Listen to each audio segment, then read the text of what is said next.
to another episode of Home Sweet Home.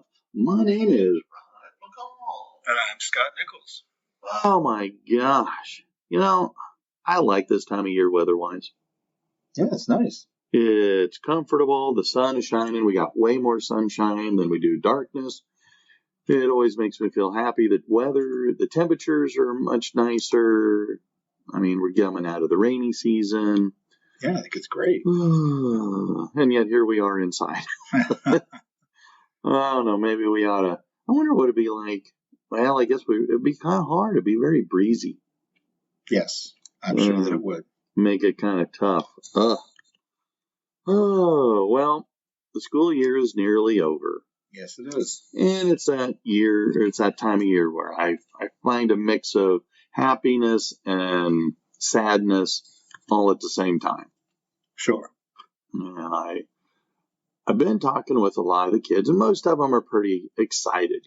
I'm graduating, I'm out of here, I'm off to college. Mm-hmm.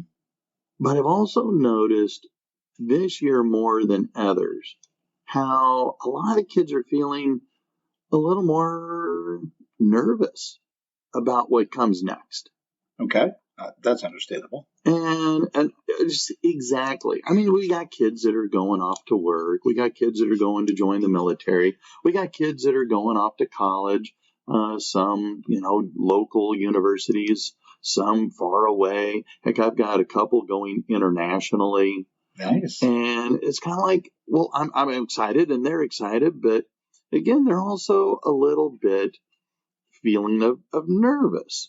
And it got me thinking, what is the right amount of nervous before it becomes too much? I don't know.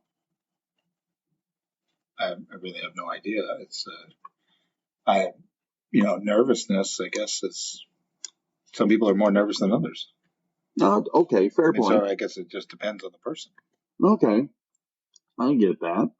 Well, it got me thinking about, okay, when nervousness maybe gets a little too much, then are you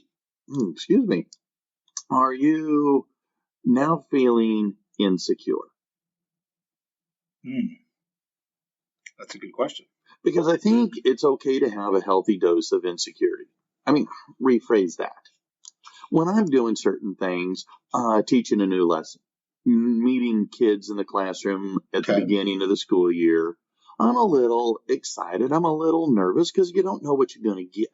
Right. And so you feel a little nervousness, a little insecurity of, man, am I going to be able to do this year what I've done all the other years? Sure. Is this year going to be good? Is this year going to be average? Is it going to be bad? What are you going to get?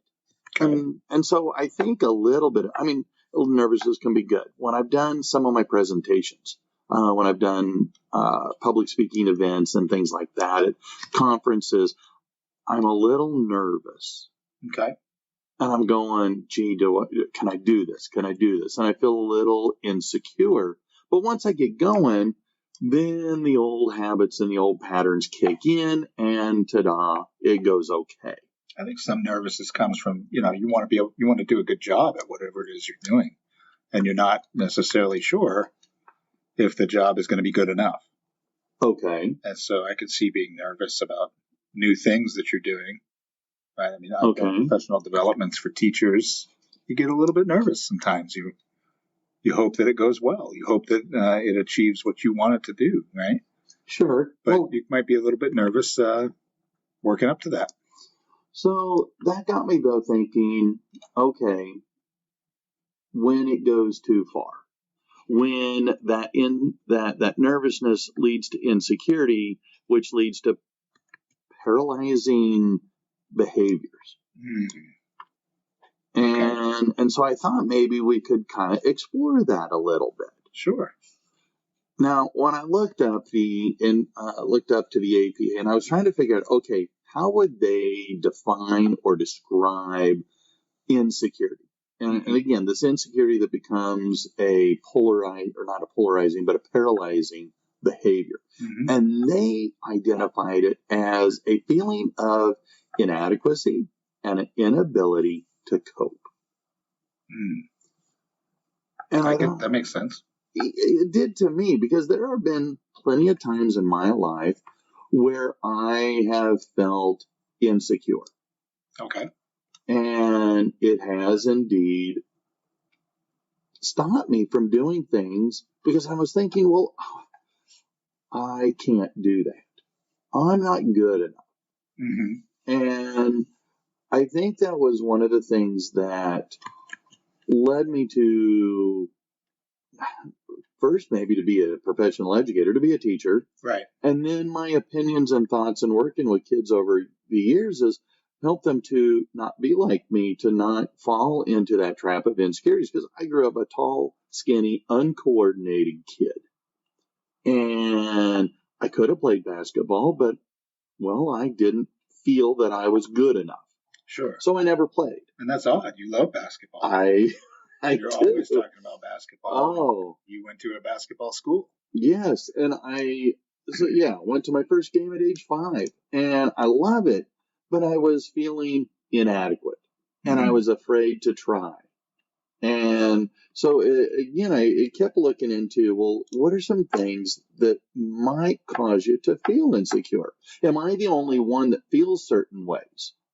Oh, of course not, right? There's lots of reasons that somebody might feel insecure. I mean, there's lots of things that people try to do. And especially if you're doing it the first time, right? You might feel very insecure about those things. I mean, some of that might even lead to some anxiety about it. And, I can think of things. I mean, I was not a PE kid. I remember being in school, and, to some extent I was a little bit bullied. And then, you go to PE and you've got to like play these games, and you got to do teamwork. And I was afraid of that, right? I was really insecure about taking on those roles, and am I going to do well, or am I just going to get picked on for it, And so I felt that in the past. I've had fears of heights. I mean, feel insecure about things like that. I can see feeling insecure as a senior. I mean, we both teach seniors, and they going out into the world. And I've talked to some, and some of them are like, I've been ready since day one of senior year to get out of here. And others have said, I'm just not ready. Well, and so there's a lot of insecurity there. Yes. And when you get insecurity to the point that it stops you, yes, I think that's where it's now gone from a healthy to an unhealthy level. And so it kind of began to think and explore why. Why would you feel insecure? Okay. And some of it comes from a lack of support at home. Okay. Now, I don't know that I got a lot of support at home. My mom and dad were very supportive. Okay. And we'll try it if you want. But it wasn't their fault I didn't try basketball. I was just intimidated by it. Right. Others could be being judged in childhood on certain achievements or lack of achievements. I was like you. I was never good in sports at school. I was usually picked last. Remember when you had to climb the ropes in gym class? Oh, see, I actually love that. Really? But that's individual, right? Oh, see, I could never. Everybody was watching me, but I would go all the way to the top. Could you? I couldn't go more than a few feet off the ground. Yeah, I'd get all the way to the top. That was there's certain things that I felt like are a challenge, and I'm going to overcome it. And then there's other things that I would just stop in my tracks and not do. Okay. Because I was intimidated by that. Okay. Well, because some of the stuff I came up with, was having traumatic events at home. Sure. And I can see that. Things like having, serious bouts of anxiety or depression can get you into that polar or paralyzing. I don't know why I keep saying polarizing, but the paralyzing fear of doing something. Part of something else I came up with that ties into lack of support at home can also be you're not having secure attachments with family, with friends, with parents, living with all kinds of social anxiety problems. And some of it can also be from society itself. The messages about how you should be, how you should act, how you should look. And so I thought that was really, really interesting. And so when I continued to dig into this, some signs of insecurity a lot of times can manifest itself in low self-esteem. And I have to say, when I was growing up as a kid, tall, skinny, uncoordinated, and very unathletic, I had low self-esteem about myself. Sure. I mean, I was good in school, but it made it hard for me to talk to girls, to make a lot of friends unless they were gawky and geeky like I was. And so it made me very self-conscious. And there were many times I was happy to be by myself. Yeah. And so these are the kinds of things that they were saying that are signs of insecurity. The idea that you're never satisfied with what you do. You put a lot of perfectionistic ideas on what you do, that everything has to be, just so. Sure. And so I thought that was kind of interesting as I'm thinking about our kids. And a lot of them, well, they would say, well, I'm just going to the local community college. And I'm going, no, you're not just going. You're going to college. Right. You may not be traveling far away, and you may be able to live at home and commute and go to your classes, but you're still going to college. Not to mention save a lot of money. Yeah. Right. I mean, crying out loud, they're 50 to 75% cheaper than going to the big schools and smaller class sizes and all kinds of benefits. All right. But I always worry, are these kids going there because they didn't try to go somewhere else? Were they afraid to go somewhere else? I mean, yes, the economic issues, the proximity to home, maybe there's family issues. I mean, there could be 100 different reasons why they are staying close to home. But is one of them a fear factor? I mean, probably. No different than moving out on your own, right? I mean, that would be a fear for many. Okay. I mean, being on your own. Some of these, some seniors, have expressed in the past to me that they're just afraid of what comes that day after, right? Sure. Like some of their parents expect them to be on their own, and they've never had to do that. So how, what do they do with that? There's some insecurity and anxiety associated with that. So, yeah, I mean, I think that those are real things that, people, especially young people, would have trouble with. It's funny, you look back on a lot of things in your life when you reach the age that we are. Yeah. And you think about those things that you had anxiety about or that you were insecure about. And they're so insignificant, really, right, in light of everything. But when you're in it at the time, it's everything. And that's why it stops you in your tracks, I think. Thank you. And you can't get beyond it. I read a number of journal articles on how to help kids deal with big emotions. And I would argue that this fear, this unknown, hey, I've been going to school and living with mom and dad, since the very beginning. 13 years of education, and maybe even more if you did preschool and all that kind of stuff. But you've been going to school for so long, that's always been your life. And now the idea is you get to decide.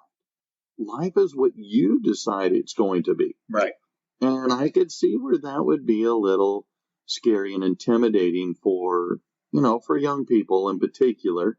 Absolutely. And I worry about what happens when it becomes a pattern of behavior that you start not doing things because of this fear, because of this insecurity, and it leads into, well, you don't try out for, that job.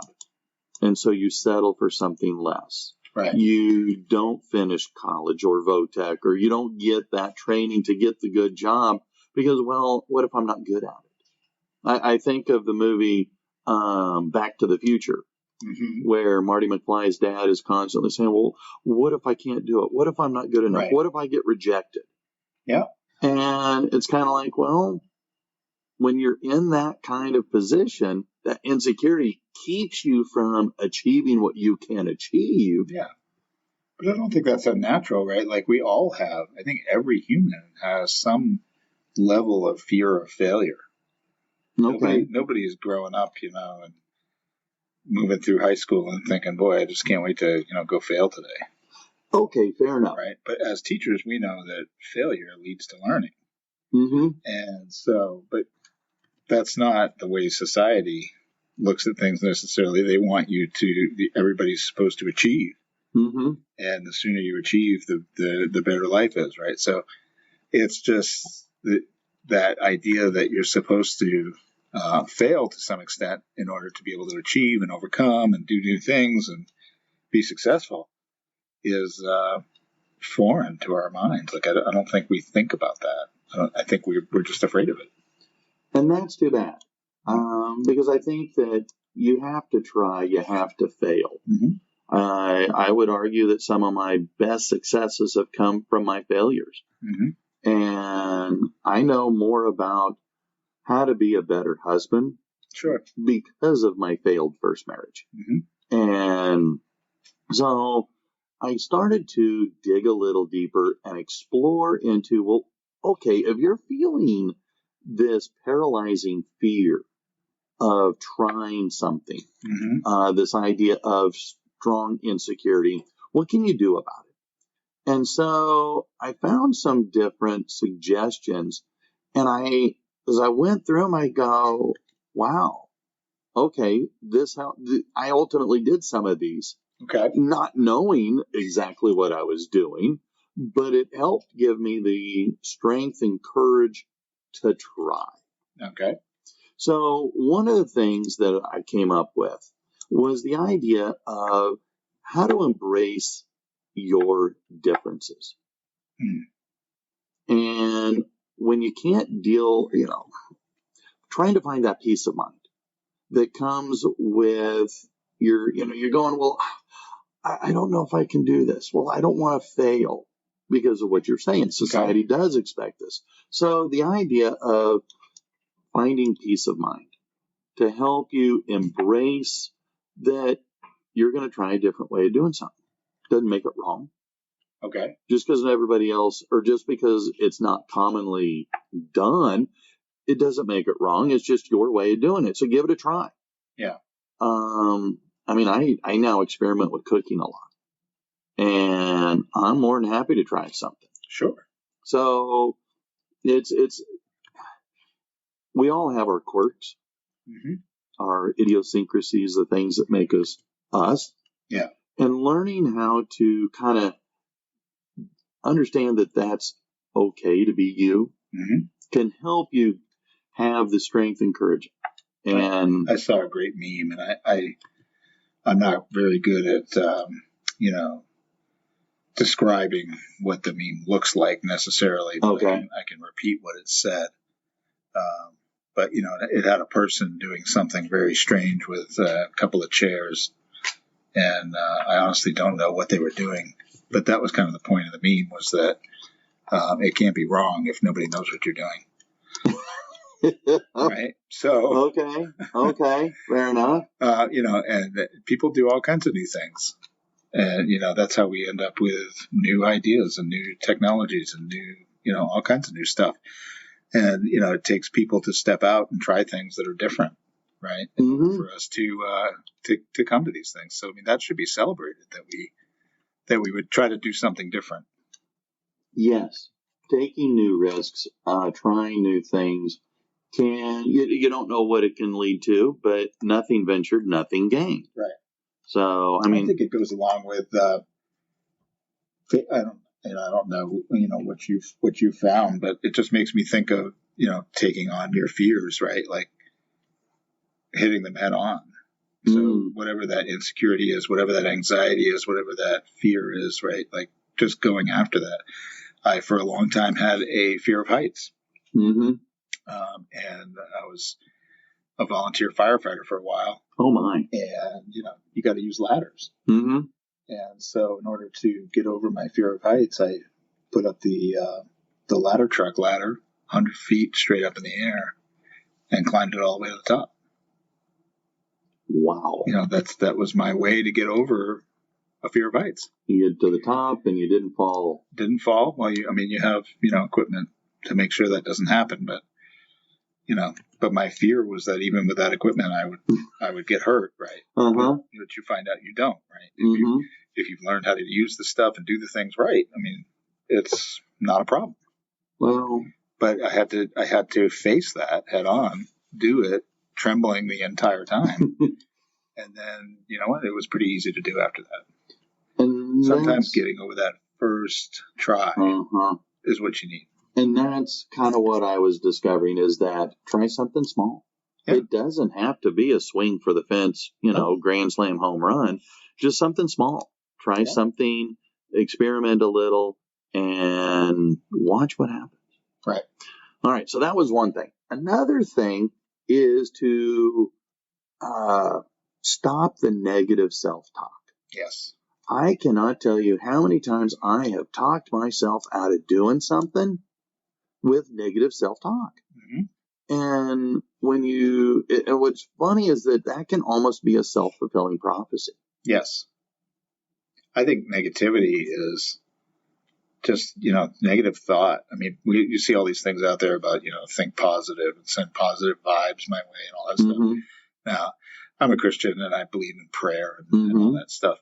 I don't necessarily believe in positive vibes and all those things, but I do believe in being around positive people, and just in general speaking positively and thinking positively. It's just a matter of, it's a mindset, right? Sure. Like you want to not think of yourself negatively or have a negative position about what the thing is you're going to do, because it's probably not going to end up well.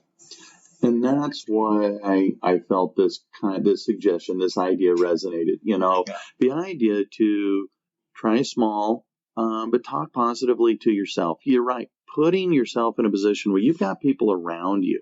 Yes. It's amazing how energy vampires can literally suck your desire to try. Yes. And it feeds that idea of, well, no, you can't. Yeah. And I remember my parents telling me all the time, couldn't do anything. Yep. And it was kind of like, well, it took a long time. Mm-hmm. But I found a way to conquer that, starting with, well, we'll try something small. Yeah. We'll do a little something. And I did find that I was most of it didn't happen until I got into college. Mm-hmm. That the idea of having a little self-confidence. And I thought, well, shoot, nobody here to hide behind. And so let's go ahead and give it a try. So I experimented a little bit, and, I had a little success. So yeah. It's a matter of, in some instances, just surrounding yourself with people you want to be like. I have a poster. I have a poster in my classroom that says that. Mm-hmm. Surround yourself with who you want to be like. Any of the most successful people in the world will tell you that. You've got to surround yourself with the right people, and that's just really important, that you get some kind of affirmation, positivity, people who encourage you. Get away from people who are negative. And I actually, including yourself, right? Get rid of the negativity in yourself. Well, you can do it. That was what I wound up doing. I had my best friend growing up, and he was always a certain kind of way. Mm-hmm. And I get to college, and well, he wasn't there. And so it's kind of like, well, I wanted to kind of be like that. Yeah. Be a little more gregarious, a little more outgoing. And so I started, and well, I guess it's his fault that I'm allowed obnoxious Joel today. But again, I got away from the self-doubt. Right. So I years ago, I went and got a motorcycle license. And really, I did not know that about you. Yeah, I love motorcycles. They're fun. they're dangerous, but mostly because of the other people. Okay. And, one of the things about riding a motorcycle is, it'll actually stay up and go straight, like as long as you have power. You don't have to do anything. You just sit on it and it'll just go straight. And, but the thing about it is, and the instructors would always tell you, if you turn your head, that's where you're going. Oh, very interesting. So you'll always go where you're looking. So, okay. If you start looking to the side too much, you're probably going to head left or right, whichever direction you happen to be looking. And that can be very dangerous, right? So, but as I think about the negativity, right? Mm-hmm. If you're focused on the negative, mm-hmm. then things aren't going to go well. If you focus more on the positive, then that's kind of where you're going to head, right? Towards solutions and positivity and getting things accomplished. Well, that makes sense. Well, in my inquiry or research into this, something else that popped up, and I have heard this so many times, and I will say from my own personal experience, it is as absolutely true, and that is exercise. And exercise can be anything. It doesn't mean going to the gym. Sure. For me, it's mostly walking the neighborhood. Mm-hmm. I mean, I probably benefit from riding that Peloton I paid a lot of money for, but I like to walk. It gets me outside. I enjoy the fresh air. Some of the other stuff, you can dance, even if it's just a little chair dancing. Sure. Or, when you're getting dressed in the morning and you got your, the tunes are going, doing a little, dancing where nobody else can see. But anything that gets you up and moving mm-hmm. can generate a lot of positives. The endorphins that, can make you feel a little bit happier, can allow you to get better sleep. Sure. And all of these contribute then to your positive mood, your mm-hmm. positive attitude, and helps, challenge that self-doubt. Yeah. And so I thought that was really good. And it's amazing when you start asking a lot of the kids that are feeling down, feeling depressed, feeling all the negative emotions. Yeah. Well, what do you do? When you go home, what do you do? Well, I go home and I play on my video or my phone, or I play my video games, or I play, right. You sit and do something lethargic, watch TV. Everybody has strong thumbs, right? Because they've been texting. But yeah, I mean, kids these days, and that's a phrase I probably thought I would never use. But now that I'm old enough, I can say kids these days mostly don't play outside. No. They don't go outside. They don't run. They don't do a lot of things. Now, we live in an area that has lots of athletics. So there are a lot of students that do that, mm-hmm. and a lot of kids that do that, but there's also a lot that don't. Sure. And some of the ones that don't are the ones that are showing up, late in the morning because mm-hmm. they overslept, or, mm-hmm. They're just not feeling good today, or, whatever. And I just happened to notice that. There's no empirical data here, right?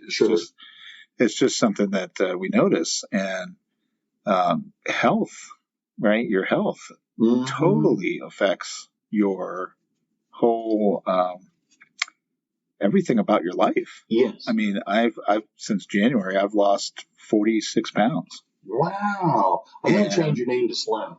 Yeah, well, I'm not there yet. I got a lot to go. But, losing 46 pounds, you sleep better, you feel better, you feel more positive. I go out, I'll do 3-mile walks, and mm-hmm. what used to be a real chore to do mm-hmm. is now a breeze. Right. Mm-hmm. And it feels good. You feel energized afterwards. I mean, you got to get over that first hump though, right? Of doing that. And for years I felt like that negative thought, I will never lose this weight. Oh, sure. It'll never happen. I felt that way many times. My attitude changed, and now I've lost a lot of weight, mm-hmm. and it feels great. But that has made me feel better about other things in my life. And that starts with you tried something new. Yeah. You tried something different. And so that makes a lot of difference. And when we were talking just a little bit ago about, or moments ago, about your that negative self-talk. Well, tying in with that is working on your communication skills, your ability to talk and engage with people around you. And so I think that that's something that and that was me. I had no social skills. Sure. I had to know you before I'd really begin to open up. Well, how do you get that? That's a Pandora's box, right? Yes. A paradox or something, right? Sure. How do you get to know somebody if you won't talk to them? And one of the things that I was when I was looking into your social skills is your body language. Your body language can either invite or discourage people wanting to talk to you. Sure. And so when you're feeling these levels of inadequacy, these levels of anxiety, this idea, well, I can't do it, your fear factor can be put to ease by your own body language, by how you come across to others. Well, there's also, people are drawn to people that are more positive, right? Mm-hmm. And they tend to push away from people that are negative for good reason, right? Mm-hmm. We've already talked about don't surround yourself with negative people. Mm-hmm. So, if you are the negative one, it's going to be hard to get around people who are going to be positive. And it comes with practice. Yeah, absolutely. A little here. I mean, none of this can happen overnight, but it requires a little bit of effort.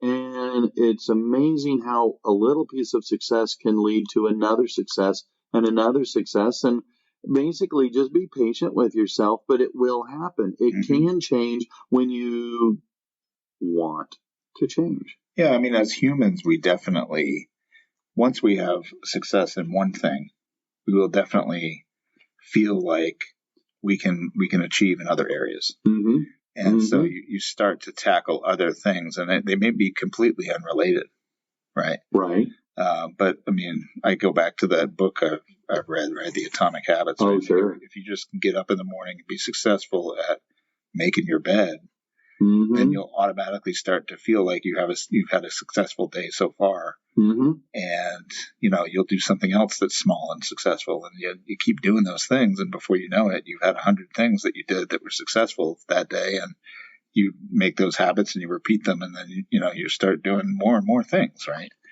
Yeah. I mean, it's just a matter of thinking positively about it.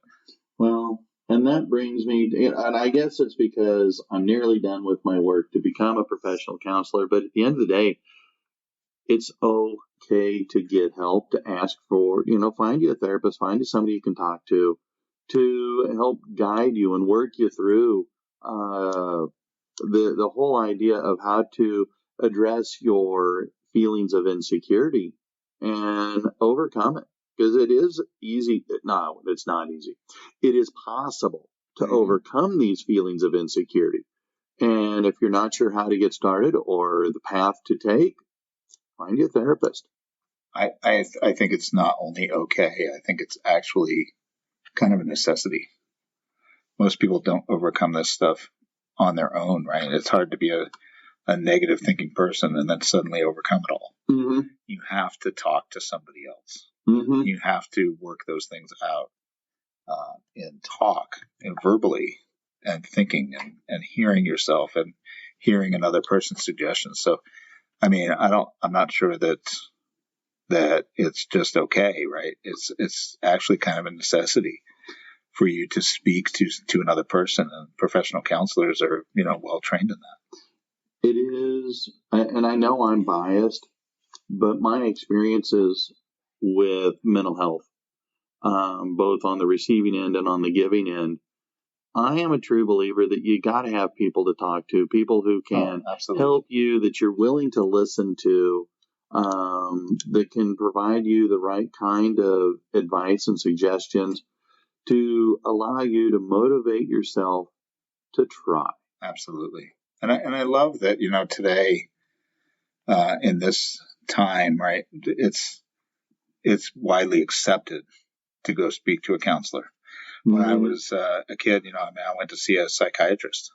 Okay. And that was not, it was they were head shrinks and all this stuff, right? Yeah. I mean, but now, today there's counselors that are at that level. They're not quite the psychiatry level, but they're, they've got a lot of all that training, and they can help, and they're easily accessible, right? Yes. I mean, they're in your community, they're online, they're all over the place, and it's just really accessible and acceptable, and a lot of insurances even cover it. So yes. I think it's wonderful that that's available, and I think that more people should take advantage of it.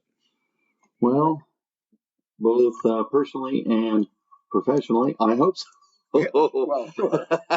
But in helping people feel better about themselves, it's just, you're right. It's a trickle down. How do I want to say this? It's a trickle down. I don't want to say theory, but when you start feeling better in one area, it encourages you to try to feel better in another area and another, and it just kind of snowballs, and it helps you feel better to tackle other issues. And so when life kicks you square in the stomach, well, you feel a little bit better prepared. Yeah, you're going to stagger from it, sure, but you feel a little more confident that you can tackle it. And it may take a little while, may take more work and effort, but you feel confident enough that you're willing to try. Yeah. Well, I just looked at the time. Holy crud. This was a fast. It was. I mean, we went through this quick.